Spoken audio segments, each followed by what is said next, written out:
vivam por isso, Pai.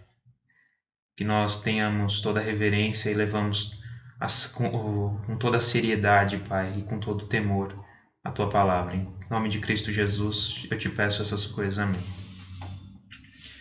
Então vamos lá, deixa eu só colocar a marcaçãozinha da caneta, do apontadorzinho, isso, para que eu possa mostrar aqui onde eu quero que vocês leiam. Então eu coloquei um versículo lá em Apocalipse 19:16, falando sobre Jesus. Tem no seu manto e na sua coxa um nome escrito: Rei dos Reis e Senhor dos Senhores. Só por isso a gente já sabe a magnitude de Cristo, por a Bíblia chamá-lo de Rei dos Reis. Então imagina, os reis, imagine que tenha um rei de todos os reis, e de todos os senhores, há um Senhor sobre eles. Então, Cristo é o Rei dos Reis e Senhor dos Senhores. Não há ninguém acima dele. Então, vamos lá. Na última aula, eu disse que quando o homem peca, lá na primeira ordem que Deus dá para o ser humano, que é não comer do fruto, o homem peca e come, e Deus faz uma promessa. E essa promessa, ela é Cristo, o descendente da mulher que é prometido para Eva, que o descendente dele esmagaria a cabeça da serpente, é Cristo. Então a primeira promessa que nós enxergamos nas Escrituras, falando, anunciando de forma ainda implícita a Cristo, é ali em Gênesis 3. E aí eu pus 2 versículos para fazer um comparativo, coloquei aqui um comparativo, para que nós entendêssemos aqui, lermos essa promessa aqui que eu falei e também entendermos aqui quem é essa serpente. Por que essa serpente de fato é o diabo, Satanás? Então vamos lá. Então lá em Gênesis 3, do 14 ao 15. Então o Senhor Deus disse à serpente: visto que isto fizeste o que? Enganastes, tentastes Adão e Eva a eles caírem. Deus diz para ela: maldita és entre todos os animais domésticos e o és entre todos os animais selváticos. Rastejarás sobre o teu ventre e comerás pó todos os dias da tua vida. Porém, inimizade entre ti e a mulher, e entre a tua descendência e o teu descendente. Aí, o teu descendente, este te ferirá a cabeça, e tu lhe ferirás o calcanhar.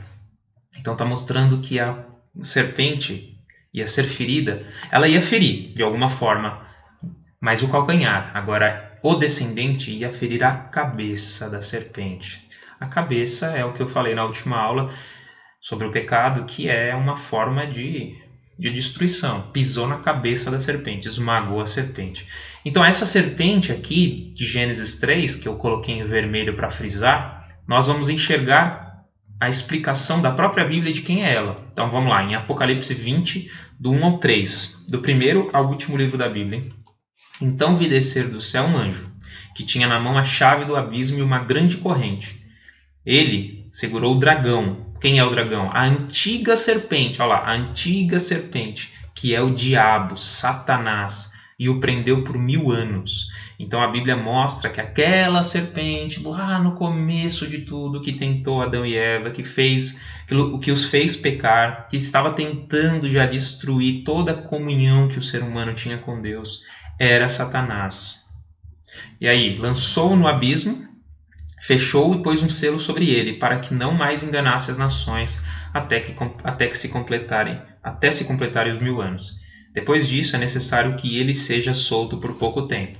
Então aí está mostrando depois o que vai acontecer no futuro. Ainda não aconteceu, essas coisas que estão dizendo aqui, no futuro. Uma aula que também nós teremos, só que um pouquinho para frente. O que eu quero mostrar com vocês é que aqui, este descendente ia esmagar a cabeça da serpente, que é Satanás, o diabo. Então é a primeira promessa que a Bíblia fala sobre Jesus, de forma ainda implícita. E aí, nesse segundo slide, tem outras promessas. A promessa da vinda de Cristo ainda no Antigo Testamento. Então vamos lá. No Antigo Testamento, Jesus ainda não tinha nascido, ele não tinha vindo ainda, Maria não tinha o gerado. E só que Deus ele usava profetas para anunciar que esse Cristo viria, esse Salvador. Na verdade, aqui Cristo significa ungido, né? Aquele que seria o enviado de Deus para esmagar a cabeça da serpente e libertar todos os seres humanos do pecado, né? Ou aqueles, pelo menos, que creem nessa promessa dos profetas. Então, nós vamos enxergar que no Antigo Testamento já tinha muita referência de quem ele seria, de como ele seria. Então, é como se fosse um quebra-cabeça onde ainda não tem imagem nenhuma, não tem nenhuma peça. Então você não enxerga nada, você não sabe o que é essa imagem porque ainda não tem peça. E lá em Gênesis 3 é como se a primeira pecinha do quebra-cabeça fosse colocada. Aí você olha e você fala, bom, descendente da mulher vai esmagar a cabeça da serpente. Não dá para entender ainda o que é essa revelação, esse acontecimento. Mas Deus ele vai usando os profetas e os profetas vão anunciando alguns outros detalhes. Então é como se esses profetas colocassem no quebra-cabeça outras peças. Aí você fala, agora com algumas outras peças as coisas começam a fazer sentido, essa imagem começa a aparecer. E as peças vão sendo colocadas. Quando esse tabuleiro ele já está bem montado, ele já está bem, essas peças elas já estão bem encaixadas, já tem bastante peças, a imagem começa a se tornar clara. Então imagina aqui nessa metáfora de um quebra-cabeça que seja, sei lá, uma cidade, vai. Um quebra-cabeça de uma foto de uma cidade. Então você coloca uma pecinha, você fala, o que é isso? Uma pecinha cinza, não dá para entender. Mas você vai colocando outras peças e fala, bom, dá para ver que é uma rua. Aí você vai colocando outras peças, uma casa. Você vai ver, não sei o que, um ônibus. No fundo é um relógio grande. Não sei o que, é uma catedral. Aí você fala, depois de algumas outras peças colocadas, a foto já fica com um pouco de evidência do que é. E aí você fala, então aqui dá para entender a cidade de Londres, aqui essas peças foram colocadas e detalharam bem. Então, quando Jesus nasce, muitos já tinham essas peças colocadas, né, por Deus, né, essas revelações colocadas por Deus. Então eles sabiam, esse que nasceu agora é aquele que Cristo, o ungido, o Messias que Deus prometia. Porque tudo o que está acontecendo com o nascimento dele foi revelado lá atrás, então realmente é esse. Então, através dessas profecias, os homens do Antigo Testamento, as pessoas do Antigo Testamento, tinham uma ideia de quem seria esse Cristo. Então, aí em Isaías 53, do 3 ao 7, nós já enxergamos algumas dessas peças. E hoje, nós que já temos toda a revelação completa, já temos todo, vamos dizer, esse quebra-cabeça montado, é fácil. Então nós leremos esse texto, e eu coloquei poucos, né, para a aula não ser muito extensa. Tem um monte de referências de Jesus, eu coloquei algumas, e através dessas referências vocês vão se lembrar da história de Jesus e vai falar, é verdade, combina e bate bem realmente com a vinda de Cristo essas profecias. Então estava lá, vamos lá.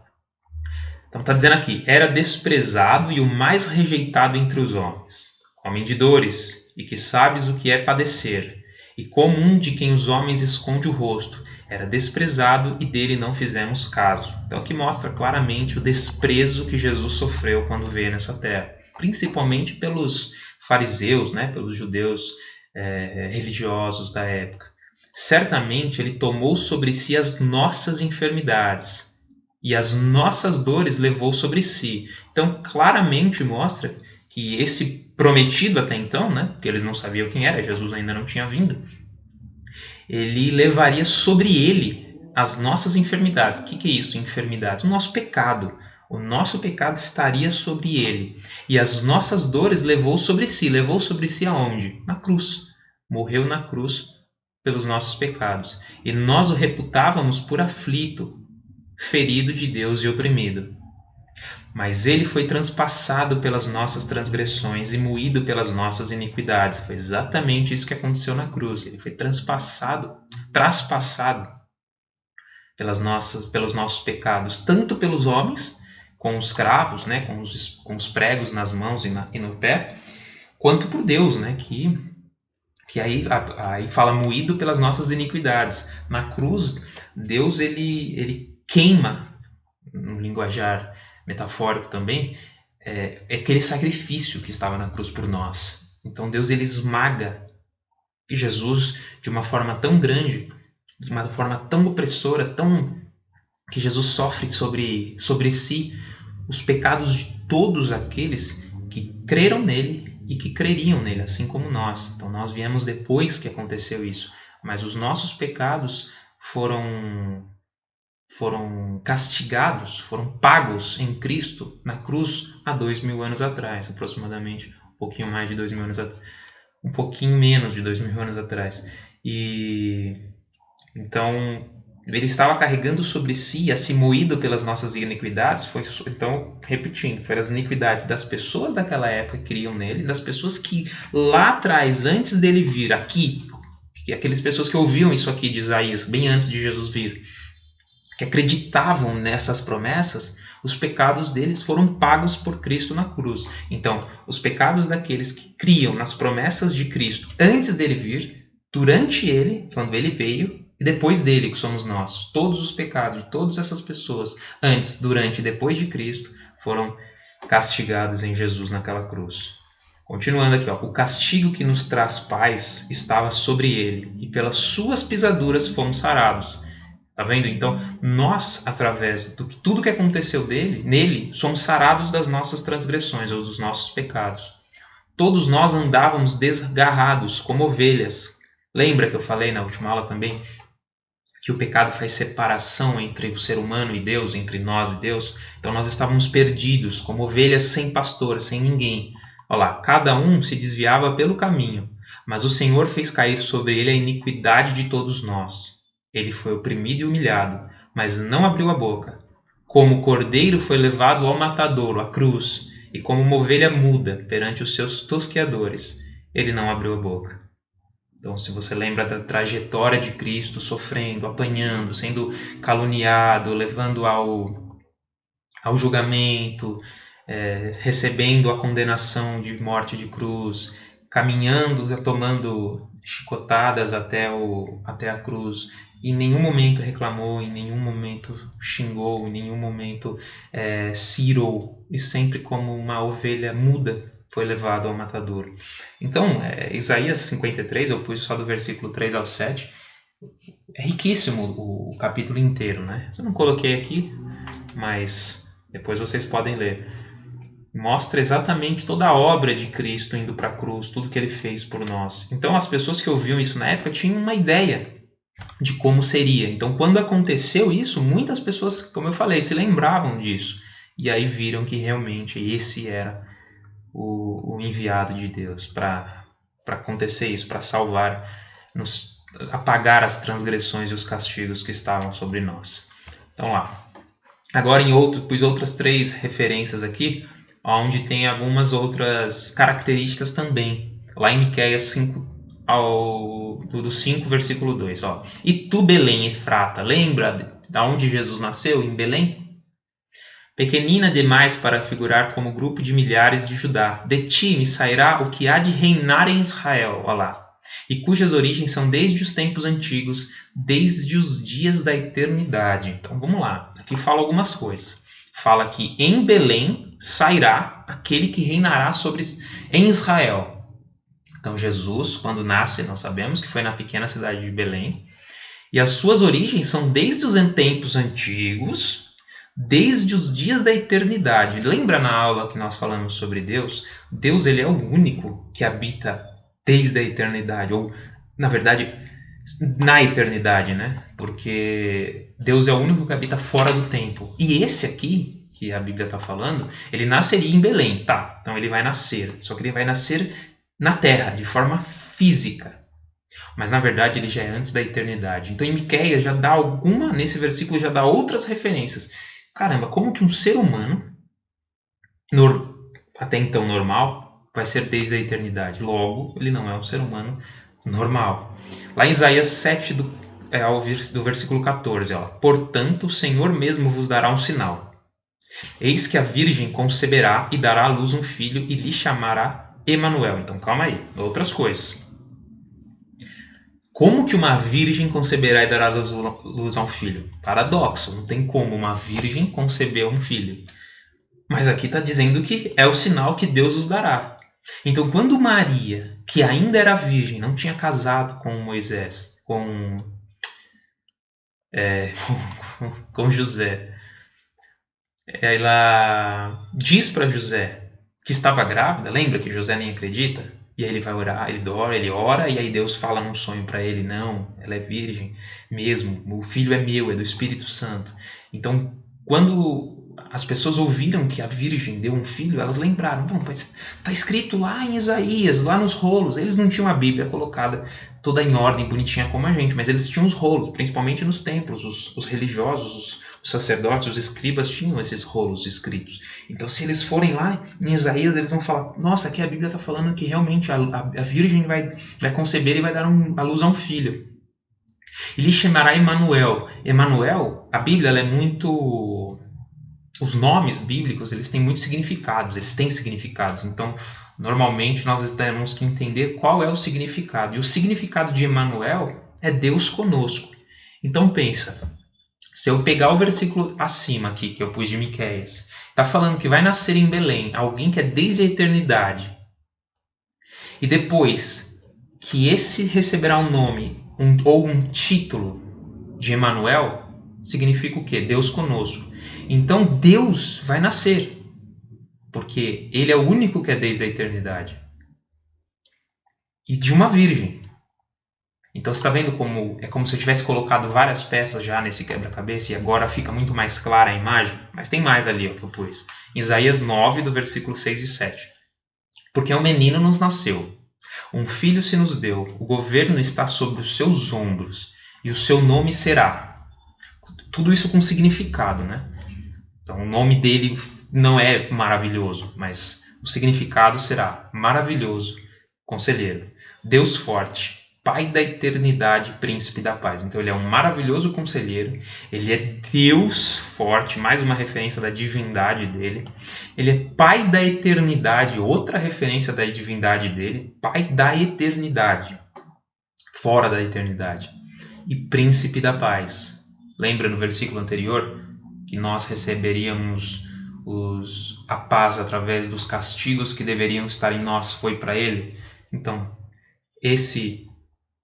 essa pessoa prometida, esse ungido, esse Cristo prometido, receberia todos esses atributos, esses nomes que dará um atributo para ele da sua obra. Então, vamos lá. Para que se aumente o seu governo e venha paz sem fim sobre o trono de Davi e sobre o seu reino, para o estabelecer e o firmar mediante o juízo e a justiça, desde agora e para sempre. O zelo do Senhor dos Exércitos fará isso. Então aí é como se eu tivesse colocado mais peças ainda. Mostrei mais a divindade. Por isso que muitos acreditavam que ele realmente era Deus. Outros não, outros questionavam. Mas olhando essas referências você fala, não pode ser uma pessoa normal que irá nascer.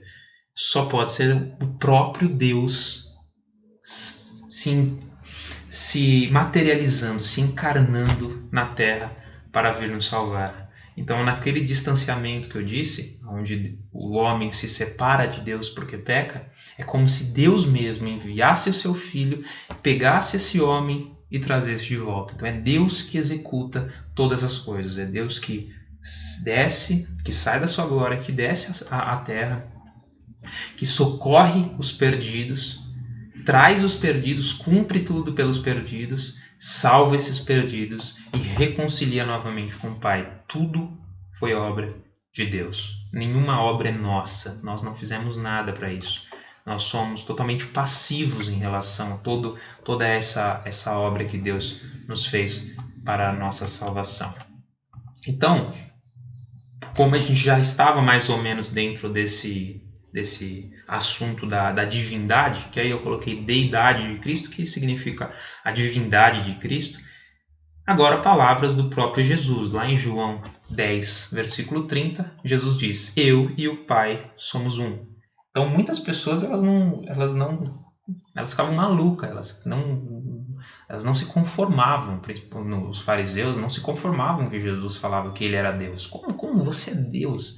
Deus, você é Deus. E de fato, Jesus era Deus. Realmente era difícil de acreditar. Você vê uma pessoa de carne e osso, como eles viram, mas as obras, todos os acontecimentos mostravam que aquelas promessas que eles tinham recebido estavam se cumprindo em Cristo, sim. Lá na primeira carta de João, capítulo 5, do versículo 5 ao 8. Quem é que vence o mundo, senão aquele que crê ser Jesus, o Filho de Deus? Este é aquele que veio por meio de água e sangue, Jesus Cristo. E não somente com água, mas também com água e com sangue. E o Espírito é que dá testemunho, porque o Espírito é a verdade. Pois há 3 que dão testemunhos: no céu o Pai, a Palavra e o Espírito Santo. E estes 3 são um. Então, Pai, Deus Pai, é aquele que nós estudamos. A Palavra, Jesus Cristo, o Verbo de Deus, a Palavra, a ação. E o Espírito Santo, os 3 são um. Então aqui mostra claramente a doutrina também que é chamada na teologia de Trindade, onde há um só Deus dividido, subsistindo em 3 pessoas diferentes. E aí, continuando, e 3 são os que testificam na terra: o Espírito, a água e o sangue. E os 3 são unânimes num só propósito. Então mostra não só que Cristo é também Deus, o Pai, mas também Cristo é Deus, o Espírito. E os 3 são um. Um só Deus, dividido em 3, subsistindo em 3 pessoas distintas. Agora eu fiz também um comparativo. Lá num texto do Antigo Testamento e um texto do Novo Testamento. Ou, posso dizer, um texto da Antiga Aliança com a Nova Aliança. Então Moisés perguntou: quando eu chegar diante dos israelitas e lhe disser: o Deus dos seus antepassados me enviou a vocês, e eles me perguntarem: qual é o nome dele? Qual é o nome desse Deus? Que lhe direi? Disse Deus a Moisés: eu sou o que sou. É isto que você dirá aos israelitas: eu sou que me enviou a vocês. Então aqui, quando Deus escolhe Moisés para ir libertar o povo de Israel da escravidão do Egito, Deus apresenta para Moisés, chama Moisés, e Moisés diz: tá bom, eu vou, mas eu vou falar para eles que quem mandou? Qual é o teu nome? Né? E Deus fala: diz que eu sou. Eu sou te mandou. Olha lá, eu sou enviou a vocês. Agora, num comparativo, lá em João 8, do versículo 56 ao 59. Jesus ele está conversando com os fariseus aqui, uns religiosos do judaísmo. E aí fala assim, Jesus: Abraão, pai de vocês, regozijou-se porque veria o meu dia. Ele o viu e se alegrou. Disseram-lhe os judeus a Jesus na resposta disso que ele disse: você ainda não tem nem 50 anos e viu Abraão? Então Jesus disse que viu Abraão, que o pai de vocês se regozijou quando viu o dia dele, se alegrou, e eles perguntaram: como assim? Abraão veio muito tempo antes de Jesus, centenas, milhares de anos antes de Jesus. Como que você está falando que viu Abraão, sendo que você não tem nem 50 anos? É a mesma coisa que eu falar que eu vi Pedro Álvares Cabral. Ele vai falar: como Pedro Álvares Cabral? Mas foi mais ou menos isso que Jesus quis dizer para eles. Então eles perguntaram: vocês não têm nem 50 anos e viu Abraão? E respondeu Jesus: eu lhe afirmo que antes de Abraão nascer, eu sou. Então eles apanharam pedras para apedrejá-lo, mas Jesus escondeu-se e saiu do templo. Então Jesus disse: antes de Abraão nascer, eu sou. Disse Deus a Moisés: eu sou o que sou. Diz que o eu sou me enviou a vocês. Então Jesus mostra claramente quem é. Da mesma forma, o mesmo Deus que enviou Moisés para libertar o povo do Egito, que enviou as 10 pragas, que libertou o povo de Israel do Egito, é esse mesmo eu sou que está aqui agora em carne e osso, conversando com as pessoas. Então, mais uma referência da deidade ou da divindade de Jesus. Mais um versículo lá em João 14, Novo Testamento, João 14, do versículo 1 ao 9. Jesus dizendo: não se turbe o vosso coração. Credes em Deus, credes também em mim. Na casa de meu pai há muitas moradas. Se assim não fora, eu vos teria dito, pois vou preparar-vos lugar. E quando eu for e vos preparar lugar, voltarei e vos recebereis para mim mesmo, para que, onde eu estou, estejais vós também. E vós sabeis o caminho para onde eu vou. Disse-lhe Tomé: Senhor, não sabemos para onde vais. Como saber o caminho? Respondeu-lhe Jesus: Eu sou o caminho, a verdade e a vida. Interessante aqui, ó. Eu sou, de novo, o caminho, a verdade e a vida. Ninguém vem ao Pai. Jesus não diz ninguém vai ao Pai. Jesus estava na terra falando isso. Ninguém vem ao Pai. Eles não estavam no céu. Mas ele fala, ninguém vem ao Pai, vem, a não ser por mim. Se vós me tivesseis conhecido, conhecereis também a meu Pai. Desde agora o conheceis, e o tendes visto. Desde agora o conheceis, o Pai, e tendes visto. Replicou-lhe Felipe: Senhor, mostra-nos o Pai, e isso nos basta.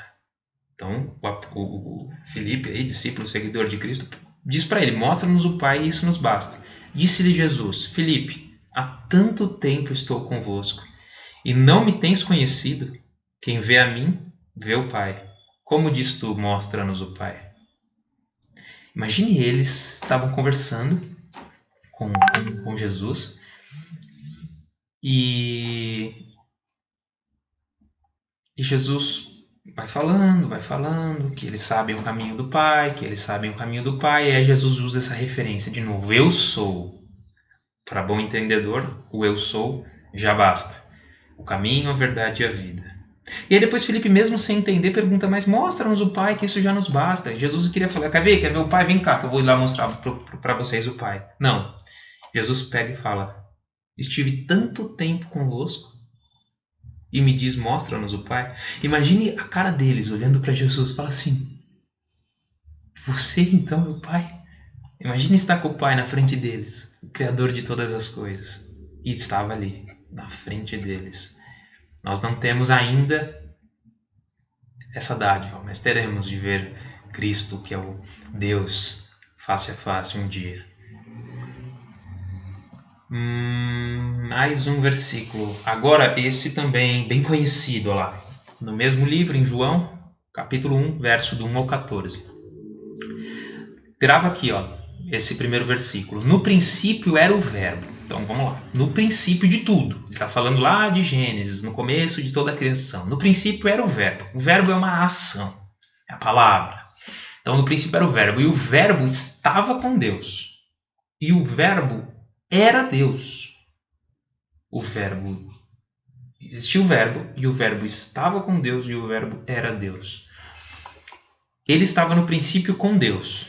Todas as coisas foram feitas por intermédio dele. De quem? Do verbo. E sem ele, nada do que foi feito se fez. A vida estava nele, o verbo. E a vida era a luz dos homens. A luz, o verbo. A luz resplandece nas trevas, o verbo. E as trevas não prevalecem contra ela. Houve um homem enviado por Deus, cujo nome era João Batista aqui. Este veio como testemunha para que testificasse a respeito da luz, que é o verbo, a fim de todos virem a crer por intermédio dele. Ele não era a luz, João Batista, mas veio para que testificasse da luz, o verbo, a saber, a verdadeira luz, que vinda ao mundo ilumina a todo homem. O verbo estava no mundo e o mundo foi feito por intermédio dele, mas o mundo não o conheceu. Lembra da pergunta de Filipe? Mostra-nos o Pai e nos basta. O mundo não o conheceu. Veio para o que era seu, o povo de Israel, e os seus não o receberam, né? Os judeus. Mas a todos quanto o receberam, deu-lhes o poder de serem feitos filhos de Deus, a saber, aos que creem no seu nome, os quais não nasceram do sangue, nem da vontade da carne, nem da vontade do homem, mas de Deus. Agora lá. E o verbo se fez carne e habitou entre nós. Naquele momento que Maria disse que estava grávida, o verbo estava entrando de fato no mundo. Ele estava se fazendo carne, cheio de graça e de verdade. E vimos a sua glória, glória como o unigênito do Pai. E vimos a sua glória, glória como unigênito do Pai. Então mostra claramente aí a divindade de Cristo. E aqui fala que todas as coisas foram feitas por intermédio dele. Então ele estava criando todas as coisas, seja coisas terrenas como celestiais, seja coisas físicas como espirituais. tudo foi feito por intermédio do Verbo. E um dia o Verbo se faz carne e habita entre nós. Então é interessante, o Criador de todas as coisas um dia está junto com a gente, pisando na terra que Ele mesmo criou.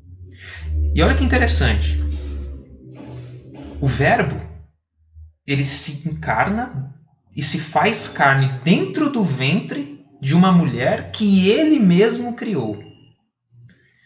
Se eu não me engano, Santo Agostinho, ele diz no livro dele, uma frase que os seios que amamentaram aquele menino foram feitos por esse próprio menino.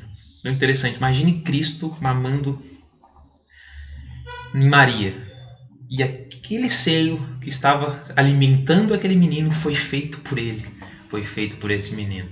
E aí, como é bem coerente o que Agostinho disse, porque a Bíblia fala que tudo foi feito por meio dele, então tudo e todas as pessoas foi feito por meio dele. Bom, então já está mais do que suficiente para nós entendermos e vermos que Jesus Cristo é o Verbo, ele é Deus, ele não é somente um profeta, um homem, ele além de tudo isso, ele também é Deus. E aqui, agora eu coloquei o ofício dele como mediador. O que é mediador? Que faz uma mediação. Lembra daquilo que eu disse do homem se separando de Deus, mas Deus envia o seu Filho e o seu Filho traz. Então o Filho é o responsável, Jesus Cristo é o responsável por trazer novamente as pessoas a Deus novamente. E por isso que ele diz, eu sou o caminho, a verdade e a vida. Eu sou o caminho. É engraçado porque quando Jesus diz que eu sou o caminho, ele diz no artigo definido, o. Ele não diz eu sou um caminho. Então, Jesus ele não deixa brechas nenhuma para que nós entendêssemos que ele é apenas um caminho que nos leva a Deus. Jesus ele não é um caminho que nos leva a Deus. Jesus ele é o caminho, o único caminho. Eu sou o caminho, eu sou a verdade, eu não sou uma verdade, eu sou a verdade, eu sou a vida. O caminho, a verdade e a vida. Não é um caminho, uma verdade e uma vida. Ele é o único. Então, eu escrevi esse breve relato resumindo qual foi essa obra de mediação dele. E eu pus aqui isso no final, que isso tudo que eu escrevi é o Evangelho. Para quem não sabe o que é o Evangelho, literalmente, se eu for se traduzir em português, a palavra Evangelho significa boas notícias, ou boa notícia. O Evangelho é a boa notícia. Mas que boa notícia? Vamos lá. Primeiro eu vou dar a má notícia para depois dar a boa notícia. O mediador, Jesus Cristo, é aquele que conseguiu cumprir fielmente todas as exigências ou toda a lei de Deus e o único capaz de reconciliar novamente, depois da separação pelo pecado, os seres humanos com Deus, o vosso Criador. O mediador é o único meio pelo qual os pecadores conseguem receber o perdão de Deus para os seus pecados. É o único caminho. E através do mediador, os seres humanos conseguem ser salvos do julgamento de Deus no grande julgamento que está por vir, e condenará os pecadores a receber a ira de Deus que será derramada para todo o sempre, que é o inferno. Então, a ira de Deus derramada para todo o sempre. Qual é a má notícia? A má notícia é que todos nós estamos separados de Deus. Todos nós desde que Adão caiu, nós já nascemos distantes, separados da glória de Deus. Somos inimigos, a Bíblia chama nós de inimigos de Deus. E se nada fosse feito, nós iríamos sofrer eternamente a ira de Deus derramada sobre nós.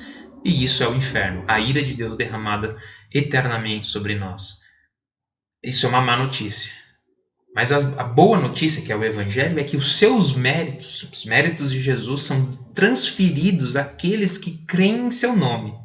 E assim removidos os seus pecados, os pecadores recebem toda a honra em conjunto com Cristo e podem viver unidos novamente ao Criador por toda a eternidade. Isso é o céu.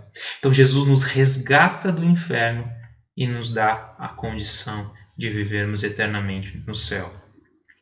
Então Deus é como se nós fôssemos devedores que seríamos condenados pela nossa dívida com Deus, e não teria o que nós fazermos. Nós íamos ter que ser condenados, culpados por Deus. Mas o próprio Deus faz uma obra e Ele mesmo, em seu Filho, paga o preço, paga essa dívida. E através de crer nele somente, nós já recebemos esse mérito depositado em nosso favor, em nossa conta, e agora os nossos pecados, a nossa dívida para com Deus, ela é paga, ela é totalmente quitada, totalmente perdoada. Isso é uma excelente notícia. O Evangelho é a boa notícia, a excelente notícia. Que eu não preciso fazer nada, você não precisa fazer absolutamente nada a não ser crer no nome de Jesus. E eu peço até, como eu disse na aula sobre a Bíblia, que vocês não acreditem em tudo que eu e qualquer outra pessoa fala, mas que possam procurar nas Escrituras para ver se tudo isso que vocês estão ouvindo nessa aula realmente provém de Cristo, provém realmente da sua palavra.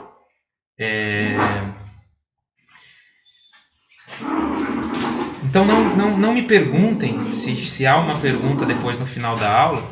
Eu peço que... É só um minutinho, que tá muito barulho aqui. Eu peço que não precisam me perguntar, porque eu já vou responder, já vou adiantar. Se eu preciso fazer alguma coisa para que esses méritos sejam computados para mim, se eu preciso fazer alguma coisa para que essa salvação me alcance, só crer. Mas eu preciso, Felipe, eu preciso ir para a igreja, eu preciso obedecer, eu preciso orar, eu preciso jejuar, eu preciso pagar alguma coisa financeiramente. Não. Tudo o que precisava foi feito na cruz por Cristo. Absolutamente tudo. É só vocês creem nisso que eu estou falando. Isso que eu estou falando a Bíblia revela. Simples assim. E a graça de Deus já é derramada sobre nós em Cristo Jesus. Por Cristo Jesus. Então isso daí é de todas as aulas que eu posso dar, de todos os assuntos que nós podemos estudar, esse slide é o principal assunto, é a principal notícia que vocês podem ouvir, tanto nas minhas aulas quanto na vida de vocês. Não há nada em uma faculdade, não há nada no trabalho, não há nada na ciência, não há nada na televisão, não há nada na internet, nada maior do que essa notícia que vocês podem ouvir na vida de vocês. Isso é a maior notícia. Mas vamos continuar. Então vamos usar um pouquinho a Bíblia para agora mostrar isso que eu disse em alguns versículos. Alguns poucos versículos. Existem milhares de versículos, assim como o outro tema que eu disse, mas eu coloquei alguns aí. Lá em 1 Timóteo, no capítulo 2, versículo 5, diz: Porquanto há um só Deus... Lembra que isso a gente estudou lá na aula de Deus. Há um só Deus, subsistindo em 3 pessoas, mas é um só Deus. E um só mediador, só há um mediador. Podem abrir a Bíblia de vocês em 1 Timóteo 2,5 e vocês vão ver que só há um mediador entre Deus e os homens, Cristo Jesus, homem. Então só há Ele. Lá em Atos, capítulo 4, versículo 11 e 12. Este Jesus é a pedra rejeitada por vós, os construtores, a qual se tornou a pedra angular. E não há salvação em nenhum outro, porque abaixo do céu não existe nenhum outro nome, dado entre os homens, pelo qual importa que sejamos salvos. Não há nenhum outro nome debaixo dos céus que foi dado aos homens que possamos ser salvos a não ser de Jesus Cristo. Há o único mediador e o único nome que nós alcançamos. Está vendo? No artigo definido, o único, o caminho, a verdade e a vida. E antes de vocês, aqueles que estão participando ao vivo da aula sabem, muitos, acho que a maioria sabe, mas antes de vocês até me perguntarem qual é a minha religião é a única, que é Jesus Cristo. Qual é a minha igreja? A minha igreja é a igreja de Jesus Cristo. Então eu não tenho uma igreja, eu tenho a igreja. Eu não creio em um nome, eu creio no nome. Continuando lá em 2 Coríntios, capítulo 5, versículo 18 ao 21. Ora, tudo provém de Deus, que nos reconciliou consigo mesmo, reconciliou consigo mesmo por meio de Cristo Jesus e nos deu o ministério da reconciliação. Tudo provém de Deus, através de Jesus Cristo. A saber, que Deus estava em Cristo reconciliando consigo o mundo, não imputando aos homens as suas transgressões, e nos confiou a palavra da reconciliação, de sorte que somos embaixadores em nome de Cristo, como se Deus exortasse por nosso intermédio, nosso dever. Nós somos embaixadores de Cristo. Você que está ouvindo essa aula, que crê no nome de Jesus Cristo, você é embaixador, você é representante de Cristo nessa terra. Como se Deus exortasse por nosso intermédio. Então, nós somos responsáveis por exortar as pessoas com a fidelidade da palavra de Deus, recebendo essa autoridade de Deus. Em nome de Cristo, pois, rogamos que vos reconcilieis com Deus, pregando o Evangelho. Aquele que não conheceu o pecado, que é Jesus, ele se fez pecado por nós, para que nele fôssemos feitos justiça de Deus. Lembrem, Isaías, para as suas feridas fomos sarados. Para as nossas feridas, ele sofreu sobre as nossas feridas, e sobre os méritos dele nós obtivemos paz. Próximos, alguns outros versículos. Olha lá em João 14,6. Respondeu-lhe Jesus, de novo, isso já pôs, eu sou o caminho, a verdade e a vida. Ninguém vem ao Pai a não ser por mim. Em Hebreus 8,6. Agora, com efeito, obteve Jesus mistério tanto mais excelente, quanto é ele também mediador de superior aliança instituída com base em superiores promessas. Superior ao quê? A antiga aliança, que era a aliança que Deus tinha feito com o povo de Israel através de Moisés. Então Deus faz uma aliança com o povo de Israel, com Moisés, mas Cristo agora ele é o mediador de superior aliança. Ele é o mediador que reconcilia o mundo novamente com Deus. Em Hebreus 12, 24. E a Jesus, o mediador da nova aliança, e ao sangue da aspersão que fala coisas superiores ao que fala ao próprio Abel. Então, Jesus Cristo, o mediador da nova aliança.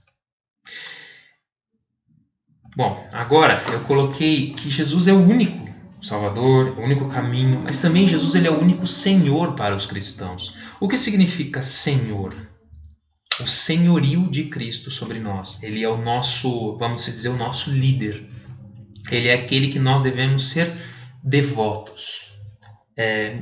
Algumas pessoas têm outras como devotos. Né? Eu sou devoto a tal pessoa, sou devoto a tal santo, a tal alguém.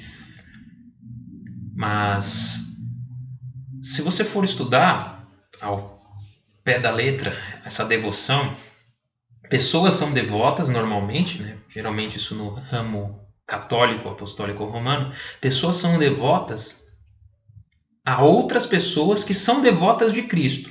Então, por exemplo, pessoa A é devota de Santo Antônio. Então ela é devota a Santo Antônio. Que Santo Antônio é devoto de Cristo. Não, tira Santo Antônio e coloca Cristo. Eu sou devoto a Cristo. Nós devemos ser devotos a um único Senhor que nós temos. Nós não temos dois senhores, nós não temos três, nós não temos quatro, nós temos apenas um Senhor.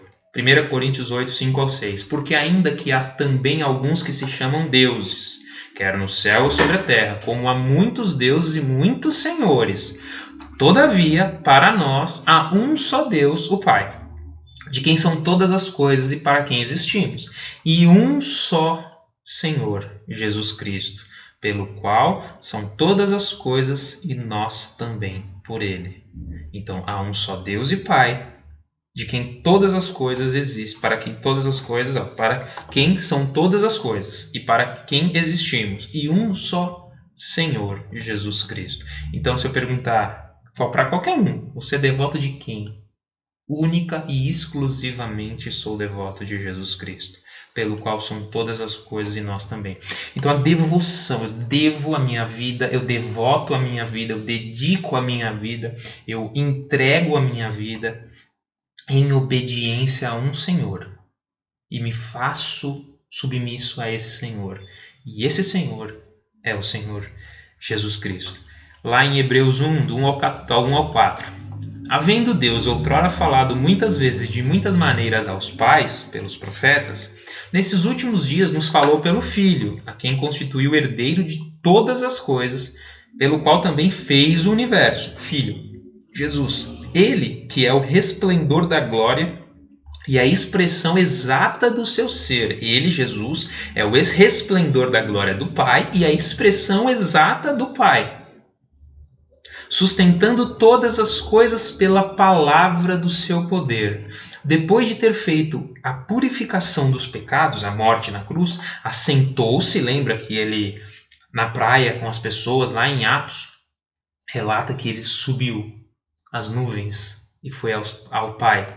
Assentou-se à direita da majestade nas alturas, tendo se tornado tão superior aos anjos, quanto herdou o mais excelente nome do que eles. Então Jesus, ele morre na cruz, ele ressuscita, ele aparece para os discípulos e na praia ali, naquele relato, ele sobe as nuvens e vai subindo, vai subindo, vai subindo, até ele chegar no trono. E quando ele chega no trono, ele se assenta no trono de toda a terra, de toda a criação. Então imagina, toda a criação, todos os planetas, todas as galáxias, todos os astros, todos. Jesus está assentado sobre tudo, porque tudo foi feito por ele e para ele, herdeiro de todas as coisas, pelo qual também as fez, todas as coisas, fez o universo. Olha o Senhor que nós servimos. Que fraco ele é, que está sentado sobre tudo, que fez tudo, que controla tudo, governa tudo pelo poder da sua palavra. Esse é o nosso Senhor, infalível, inerrante, impecável. Pois aqui tudo é para o Senhor Jesus Cristo, como nós já lemos nesse versículo anterior. Olha lá em Colossenses capítulo 1, versículo 15 ao 23. Este, Jesus, é a imagem do Deus invisível. O Deus é invisível, a imagem do Deus invisível é Jesus Cristo, o primogênito de toda a criação, pois nele foram criadas todas as coisas. Eu repito, todas as coisas. Vocês vão me perguntar, quem criou tal coisa? Todas as coisas nos céus e sobre a terra, as visíveis e as invisíveis, sejam tronos, sejam soberanias, quer principados, quer potestades, tudo foi criado por meio dele. Então tudo foi criado por meio dele e tudo foi criado para ele. Tudo que foi feito foi para ele também. Ele é antes de todas as coisas. Lembra que ele disse? Me perguntaram, você nem tem 50 anos e conheceu Abraão? Antes de Abraão existir, eu sou. Então ele é antes de todas as, é muito antes de Abraão, é muito antes de própria mãe dele, Maria, é muito antes de Adão e Eva, é muito antes da criação da terra, é muito antes de Gênesis 1, onde disse e haja sol, e haja terra, e haja separação. Ele é muito antes de todas essas coisas. Nele tudo subexiste. Tudo existe embaixo dele. Ele é a cabeça do corpo, da igreja. Ele é o princípio, o primogênito entre os mortos, para em todas as coisas ter a primazia. Então Jesus, ele é o primogênito entre os mortos. Significa isso, ele foi o primeiro que morreu e ressuscitou. Na verdade, ele foi o primeiro que ressuscitou. Todos morreram, mas nenhum ainda ressuscitou. Ressuscitou de forma definitiva, para todas as coisas ter primazia. Porque aprouve Deus que nele residisse toda a plenitude, e que, havendo feito a paz pelo sangue da sua cruz, por meio dele reconciliasse consigo mesmo todas as coisas, quer sobre a terra, quer sobre os céus, quer nos céus. E a vós outros também, que outrora erais estranhos e inimigos, lembra que eu disse? No entendimento pelas vossas obras malignas, agora, porém, vos reconciliou no corpo da sua carne, mediante a sua morte, na morte de Cristo na cruz, ele nos reconciliou com Deus, para apresentar-nos, ou vós, que ele está falando, mas nós, perante ele, santos, nós, inculpáveis e irrepreensíveis, se é que permaneceis na fé, alicerçados e firmes, não vos deixando afastar da esperança do evangelho, da boa notícia, que ouvistes, olha lá, que eu falei, e que foi pregado a toda criatura debaixo do céu, e do qual eu, Paulo, me tornei ministro. Que explanação da obra de Cristo e de tudo que foi feito por ele e para ele. E para finalizar, de forma bem rápida, bem resumida, se a gente fosse estudar sobre Jesus Cristo, a gente ia ficar aqui todos os sábados durante o ano inteiro, durante o próximo ano inteiro, e nunca ia esgotar. Mas o foco dessas aulas são discipulados, são aulas básicas para que as pessoas conheçam o básico da fé cristã, o básico das escrituras.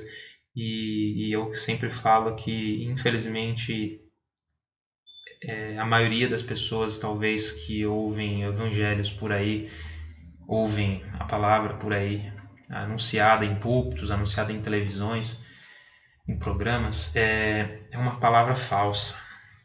É uma palavra que não expressa essa grandeza, essa soberania de Cristo.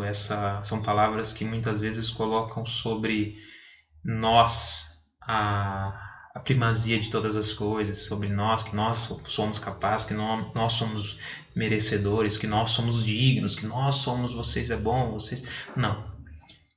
O verdadeiro evangelho, ele glorifica única e exclusivamente o Senhor Jesus Cristo. Nós somos pessoas que recebemos a misericórdia dele. Não temos nada no que se orgulhar, a não ser conhecê-lo. A Bíblia fala que o único motivo de orgulho é conhecê-lo. Porque se nós não conhecêssemos, nós sofreríamos o distanciamento, a morte eterna, e estaríamos sofrendo todos os castigos que merecíamos de Deus pelos nossos pecados. Mas eu me glorio, você se gloria em poder conhecer. E as aulas é para conhecê-lo de forma fiel. Repito, tudo o que vocês ouvirem. Não somente aqui nas aulas, nesse canal, nessas aulas, mas em todos os lugares. Analisam, segundo as Escrituras, para ver se aquilo que falam provém realmente de Deus. Estudem, leiam, pesquisem, orem a Deus para que Deus revele, e estudem as Escrituras para ver se tudo que nós ouvimos, tudo que falam para nós realmente provém daquilo. Porque Deus, ele é fiel e a sua palavra é fiel, perfeita e santa. Mas nem tudo que ouvimos é fiel à palavra dele. Por isso que eu falo, analisem as Escrituras para ver se aquilo que falam provém de Deus. Em Atos 17, os bereanos faziam isso e é um grande exemplo para a gente. Paulo pregava e eles analisavam para ver nas Escrituras se o que Paulo pregava provinha realmente da palavra do Senhor. E é o que façamos o mesmo. E aí, resumir basicamente qual é o nosso dever de seguidores de Cristo. Ou, em outras palavras, o nosso dever como cristão. João 14,15. Se me amais, guardareis os meus mandamentos. Jesus disse, se vocês me amam, guardem os meus mandamentos. A Bíblia também fala que pode uma árvore produzir frutos de outra árvore. Então, por exemplo, pode uma laranjeira produzir abacaxi? Se produz abacaxi, não é laranjeira. Se produz maçã, não é laranjeira. Então, uma laranjeira tem que produzir laranja. Um cristão tem que produzir amor e obediência aos mandamentos de Cristo. Lá em Mateus 22, 36 ao 39, muito conhecido. Mestre, perguntam para Jesus, mestre, qual é o grande mandamento na lei? Respondeu-lhe Jesus, amarás o Senhor teu Deus de todo o teu coração, de toda a tua alma e de todo o teu entendimento. Todo o coração, de toda a alma e de todo o entendimento. Como que eu vou amar Deus sob todo o entendimento? Conhecendo a Deus, conhecendo os mandamentos dele. Este é o grande mandamento, grande primeiro mandamento. O segundo, Semelhante a este é: amarás o teu próximo como a ti mesmo. Jesus resume isso. Claro que não é só isso, isso é o resumo. Na Bíblia nós conseguimos esmiuçar esse resumo, mas o grande resumo é esse: se vocês me amam, guardem os meus mandamentos. Se vocês me amam, vocês vão amar com o coração, com a alma e com o entendimento. E se vocês me amam, vocês vão querer me conhecer. E como que vocês me conhecem? Lendo a revelação sobre mim, que é as Escrituras. É isso que Jesus exige. Basicamente é isso que Jesus exige de nós. Muitas vezes eu falo, eu queria tanto poder agradecer, fazer alguma coisa por Jesus, mas não adianta. Não dá para eu subir numa cruz e morrer por ele, porque o meu sangue é sujo e não vale de nada para ele.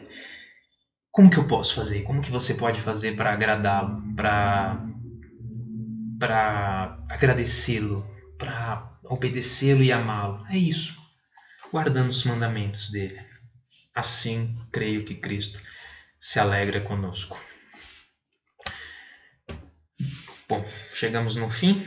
Dúvidas? Eu vou ler nos comentários ali do YouTube, se tem alguma dúvida. Vocês que verão esse vídeo